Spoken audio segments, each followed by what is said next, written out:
Hello everybody. We have a viewer game submission by Ryan KF5. One of our viewers, rated 1754 chess.com, up against Zarino, rated 1800 almost chess.com. So he sent me this game and asked what my thoughts were. You could see the graph right at the bottom. It was a completely even game right up until the end when white won and our viewer Ryan lost. But otherwise it looks like a pretty solid game, all things considered. So the opponent starts with b3, and so we should definitely take the center. He goes d5 now. Obviously, d5's perfectly great move, excellent move. Engine will tell you it's a wonderful move. But based on my strategy, or the way I see chess, I view the king pawns as the most important pawn to reach the center. Nobody ever talks about this. They'll treat them as equal, but the engine will tell you they're both the same. A grandmaster will tell you they're both fine. But I'm just telling you that e5 is the correct move for a human. And the reason that, well, one of the reasons is because the queen's not behind it, you don't have the luxury of playing e5 whenever you want. It's easily stopped by your opponent in all openings, and that's why it's extremely important that if you ever have the opportunity to play it, to do it immediately. Whereas the d pawn, because the queen's behind it, even if your opponent tries to stop it, you'll usually be able to support it and get it through regardless. So here, because we have the opportunity of playing e5, I would play e5. Now, it leads to completely different pawn structures and systems than d5. So if you like to play the d5 ones, keep playing d5. But based on, and of course it's a book move, d5 is obviously fine, but according to my philosophy that I'm discovering, e5 makes the most sense, because once it's in, he can never stop it. He can only trade it, which you're always welcome with because you got in that e5 push pawn break. You never have to get it later in the game. I just think it's hard to explain. I just think it's the most important pawn. Anyway, Ryan goes with d5, which is totally fine. But now he controls this diagonal and immediately prevents e5. So it's a different type of game. The bishop's open and you don't get an e5. So you play knight f6. It's perfectly reasonable because they didn't let me play e5. And I do want to have two pawns affecting the center because I want more space than my opponent. I would consider c5 here, but either way is fine. You bring the knight out, it's totally fine. You could play c5 next, I guess. He plays e3. Normal stuff. He wants to bring his bishop out here and pin your knight. We go knight b d7, which affects the center.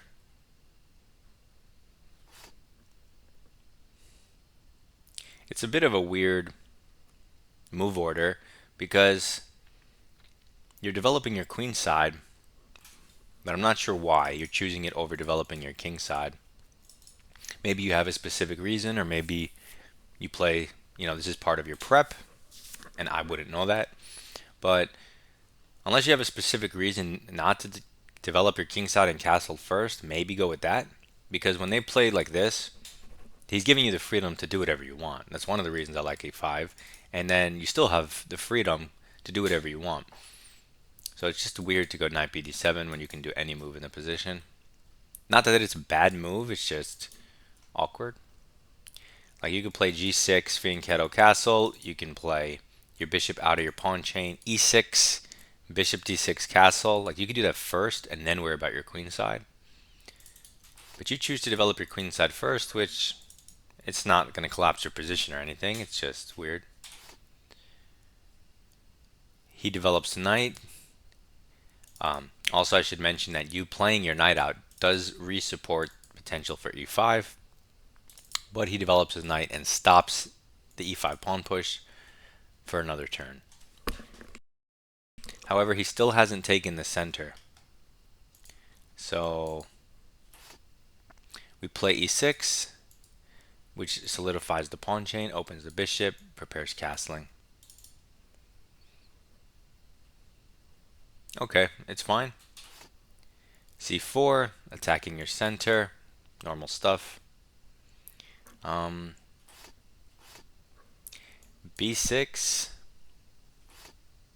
I mean, b6 is a normal move in these structures. So you can fiend Keto and play c5. But again, I'm not sure of the reason you're choosing queenside over kingside. Like you move the queenside knight, and then you move the e6 pawn, which says I want to develop the kingside, and then you're moving the b6 pawn, which says I want to develop the queenside. It's not wrong or bad because he's not pressuring your position, but it's just a little weird and inconsistent. But you play b6 instead of developing the bishop, which is also playable. So far you haven't really done anything wrong. But I still would have played e5, and also maybe I would have played c5 earlier at some point. But let's see. Okay, you fiend Keto.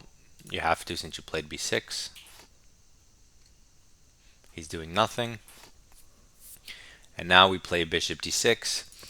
I don't know why you rushed to get the light square bishop here and then the dark square, but okay, it's fine.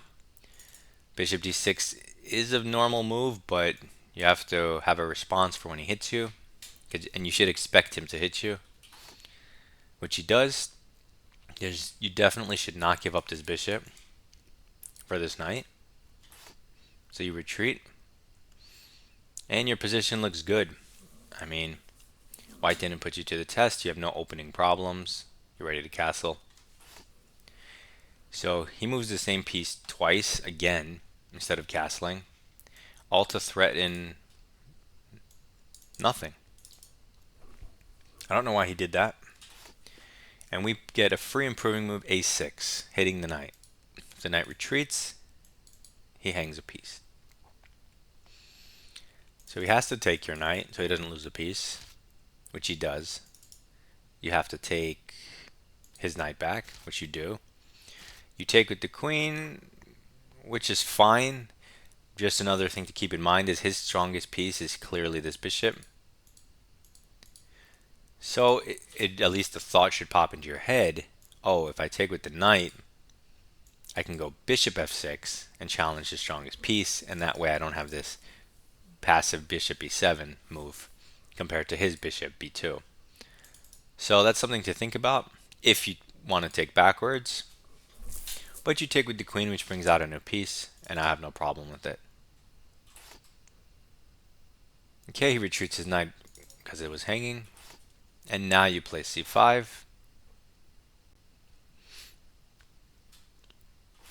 which is good. You now completed everything you were supposed to. You got your pieces out. You're one move away from completing your development. But this is so like easy. You don't have to think about anything. The way you played it, you just put your bishops here, your knight out. Like it's super easy setup. The only thing I don't like about it is, and one of the reasons I don't play d4 as white, is that whenever this happens, yes, sure, it's so easy for black, but it's just equally easy for white, and they usually have a similar position to you, some type of symmetry.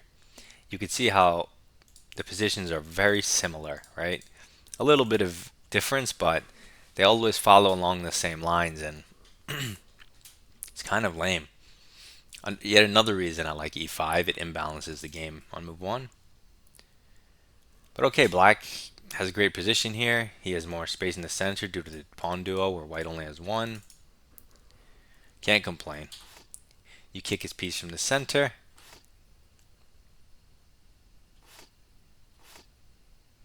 Why aren't you castling though?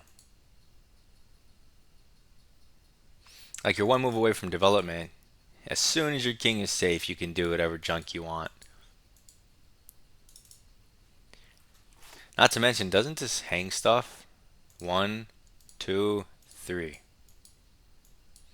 You have one, two. Okay, the good thing is you're opening up your bishop, which I like. The bad thing is you're not opening up your bishop with a threat. This doesn't threaten anything. So you are increasing the activity, but you don't want to give up your central pawn for no reason.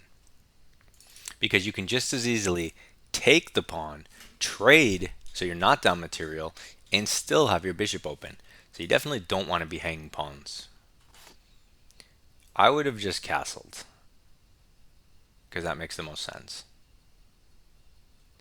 Pushing, he's going to take, and now if you take with your pawn,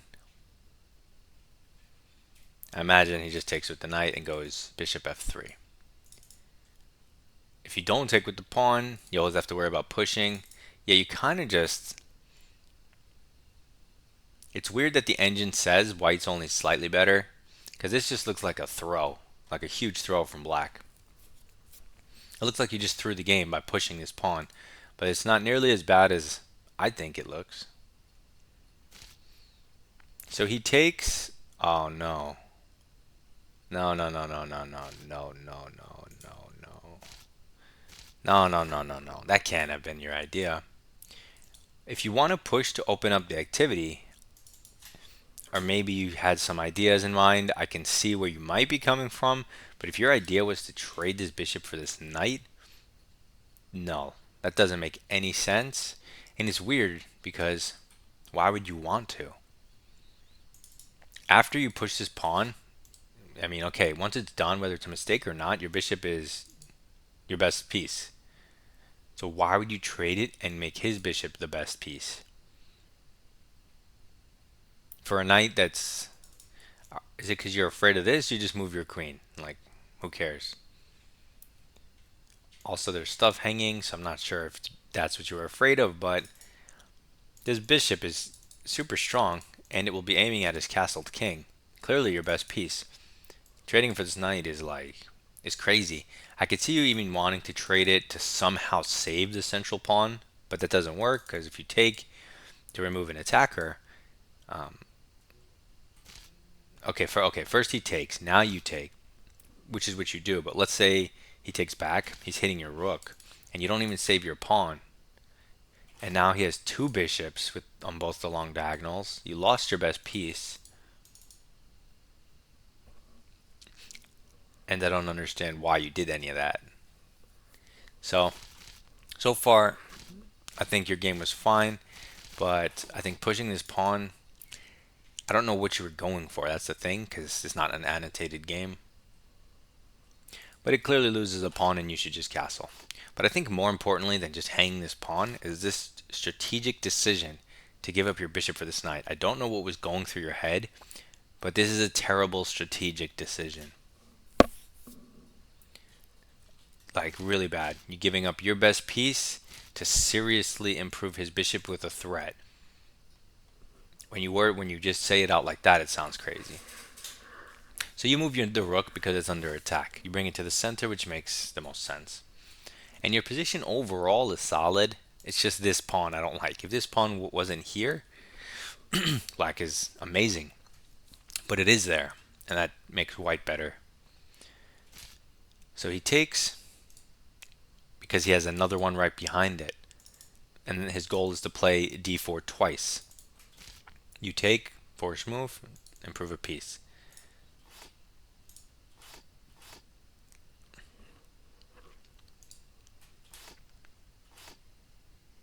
Man, you really don't like castling, do you? Okay.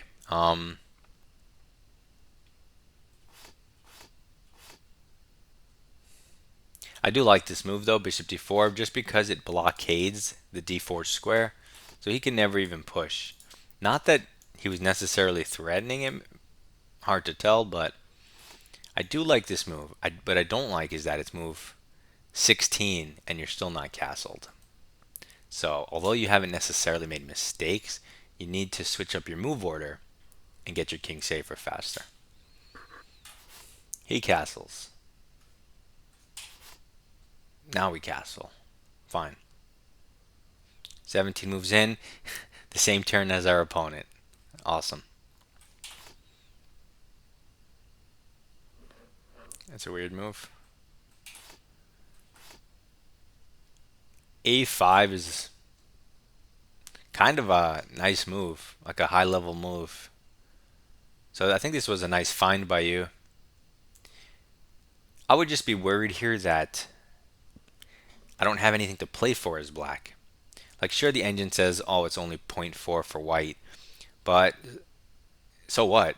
He has 7 pawns, you have 6. He has a 3 on 2. If he trades all the pieces, he just has a winning endgame. So he already has his win condition, right?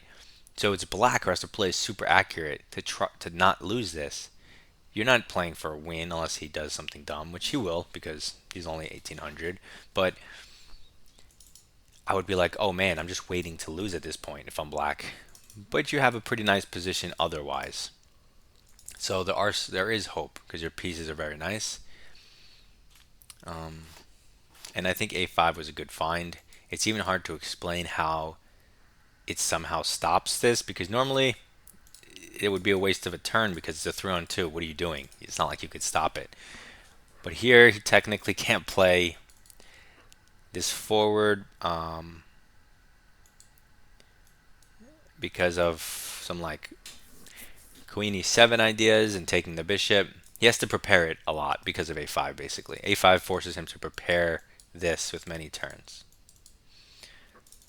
Okay, so A5 is a cool move, but not so easy to find. I also like H6, H5, but okay, let's go with this. Queen D6, lifting the queen, giving it more scope. So I like that this improves the queen on the dark squares. Also, I would have considered maybe again H6, H5, but fine, let's go with your improving move. G6. Okay, kind of just a whatever move. Now again H5 because there's even a hook here. So instead of H6, which was just like a general improving move, now H5, general improving move with a threat of H4, messing up his structure. If you can mess up his structure, maybe you have some added ideas to draw. In any case, you see your knight's kind of dominated. So you go knight d7 and try to hop it in the center, which is a good idea. So I also like this. He just develops a rook and you hop to the center for free. Improving move for free. I like it. He moves the bishop, but he didn't go into the fianchetto hole. He went here. Oh, because you have tactics. Yeah, you have really good piece placement. That's the only reason this is an equal game. Because your pieces are just better than his. But he does have a structural win condition, so you have to make use of this somehow. That's such a weird decision because these bishops were staring at each other for like like 20 moves, not 20, but you know, for such a long time, and you'd never took. So to take now, it's like what change that would initiate that, and it seems like you just kind of mentally didn't know what to do or were impatient because there's no specific concrete reason why you would want to take that. Unless you were thinking takes, queen here, queen takes, rook takes, and you're like, ooh, I have 7th rank access, I'm hitting a pawn, and I can double. And that would all be true if not for white's resource, like if not for your hanging knight in the center. So even though your rook would start chomping stuff, and he would have to go defensive, he could just move his bishop and hit your knight, and you don't get to eat anything. And when you protect your knight, he lifts the rook protected by the bishop and challenges the second. It's extremely hard for him to see that, but it's a line that would shut down everything you're doing. So just to show you, here, here, here, here, here, here, I don't know, here, here. You see how you don't actually get the activity you thought you had? You don't get to double in this position. You have to move your rook, and it's his turn all of a sudden. Also, another reason not to take the bishop on a more fundamental level without calculating, you have to consider he might take with the pawn. You can't just say, oh, he has to take with the queen, because he doesn't. Assume he's going to take with the pawn, and forgetting about all the other stuff I just said, you're creating it's from a 3-on-2 to a 4-on-2, which is way worse in an endgame. Like, if you were guaranteed to lose before, you're twice as guaranteed to lose now if the pieces get traded. So that's a crazy decision. If you look at this position, because your knight's here, it's actually quite a nice piece. But if you look at it, the only thing it's doing on this specific square is looking at d3. And d3 can be useful for tactics because of your support. But there's also knight c6 rerouting. And what this does is if he ever takes, now knight d4 on a beautiful outpost square, dark square in the center, dominating knight. So he can't take. If he doesn't take your bishop, well, now you have the beautiful b4 square, which pressures a lot of stuff. Maybe still looks at d3 and doesn't hang from his rook. So if you want to build up your position, you can see, okay, what can I do here? Well, knight c6 is a pretty good candidate move. I like it. Can I move? Can I create a threat in this position? The answer is yes. How can you create a threat in this position? Queen c5. What does it threaten? Threatens to win the game next turn, which kind of forces him, because he doesn't want to go passive, so queen c5 kind of forces the bishop trade. And then you get to bring your queen in, and then this bishop's no longer there, and you can continue the game. But queen c5, sure, you can force bishop takes, but I don't feel like I'm gaining what I want. I still like knight c6 better. I feel like I'm just have a stronger position with my knight on c6. Otherwise, I would look for a way to get my other rook in the game, because that's annoying that it hasn't moved. I'm not so sure how much time I have for that, though. Like, let's say you just want to double. Does that even work?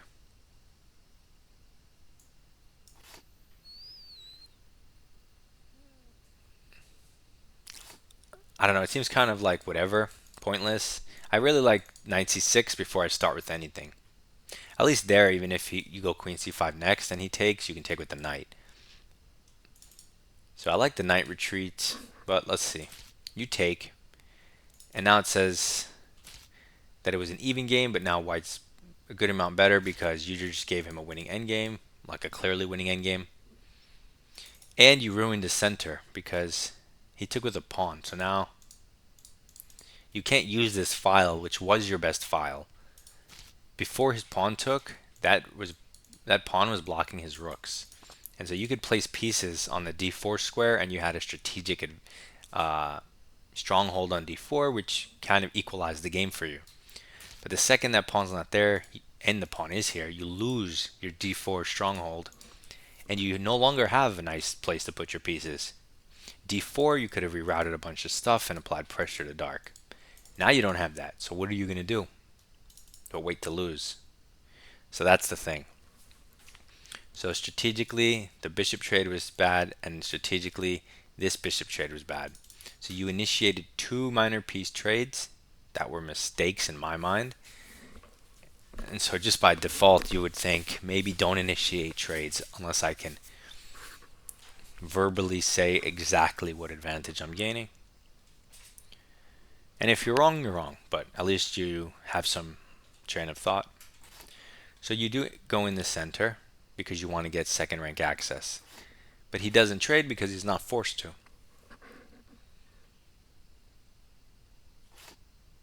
He moves his rook,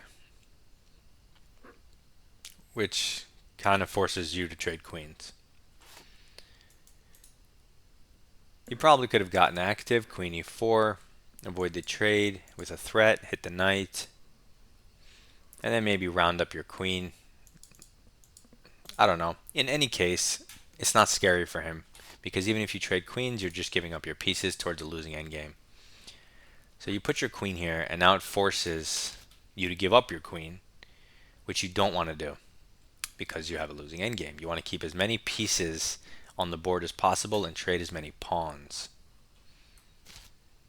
He takes. Now you're almost guaranteed to lose this 4-on-2 unless you play, I don't know, perfectly. You take the rook because you have no choice because you couldn't double. Now you finally develop your rook for free, which makes sense. Your position, like, yeah, sure, it looks nice in theory, but it's still a 4-on-2. So that's going to lose you the game. The computer says it's only plus 0.6 for white, which I guess means an engine can hold for black, but I'm going to give you a 0% chance of holding this. I just don't see how a computer even holds it, but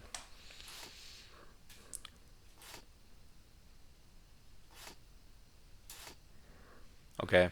I mean, this is just an obvious blunder, but uh, you only had 20 seconds. So we'll just dismiss it. I mean, obviously he's going to pin you because there's nothing on the board, so there's nothing to even look at but that move, but okay, let's say you don't make that. You have nothing to play for here. You're not going to obviously attack his king. You can't infiltrate with your rook, but it's clearly still best on the d file, so he doesn't use it. All you have left is your king and your knight. Your knight, I mean, it can't target anything. It's just sitting here doing nothing. So I would be like, okay, fine, let me improve my only piece, king, right? Um, or this knight, even though it has nothing to do, like I said, it can't use the d file, can't really use the f file, can't use this square, and the e4 square is a light square. So the square that this knight is on is kind of its best square, even though it's not doing anything. There's really nowhere else to put it that would all do any better. So in theory, if you want to keep it here, you could play g5 so that if he plays f4, you can take it, he takes it, and go knight g6. Now what's the point of that? Why not just move your king, and when he hits you, go knight g6? Well, when you go knight g6 there, his pawn's not hanging because it's protected. But if we start with g5, and then he plays takes, now when we go knight g6, he has that huge weakness on f4. We have a little something to target, right? It's something. Okay, but that's very advanced, and I don't expect most players to even look at that. So king f8 is the move that I think makes a lot of human sense. It's your only piece that's not doing anything. It's the only piece you can really improve. These are in their best spots. Your pawns obviously aren't going anywhere, so you have to move your king. Again, you're just waiting to lose, but you don't really have an active plan because there is none. So you blunder the game, and he pins it, and you resign. So great game, and the engine doesn't say you did anything wrong other than, well, you blundered your knight at the end, which was whatever. It didn't like this bishop trade because you obviously lose the game here. But it also doesn't say anything about this bishop trade. It says it's good. Like, it doesn't say anything bad about it, but I think this is just as bad as the other one. So these two bishop trades, giving up your light square bishop and your dark square bishop at the wrong time. Try to keep the tension. Try to build up your position. Try to add pressure. Try to make him take on your terms.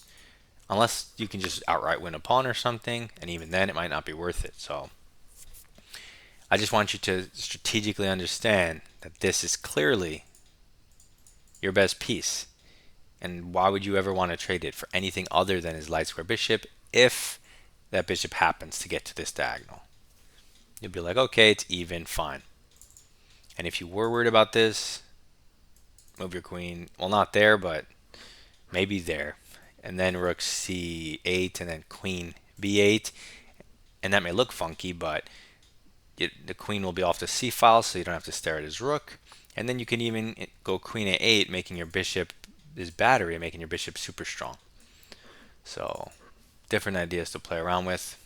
But it also all started because you made this random pawn push that didn't make any sense, and with very limited calculation or no calculation, you just count defenders. You see that it hangs, so just castle. But other than that, it was essentially a perfect game.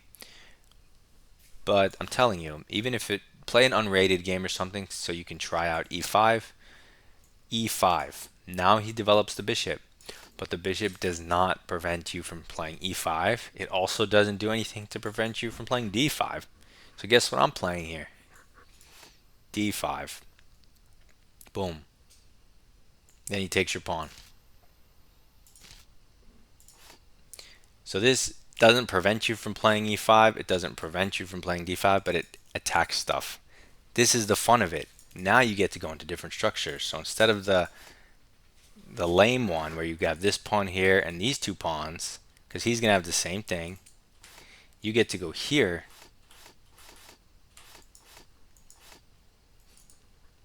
Now he's hitting your pawn. You would love to play d5, but let's protect the pawn first. He'll do a knight out or one of these.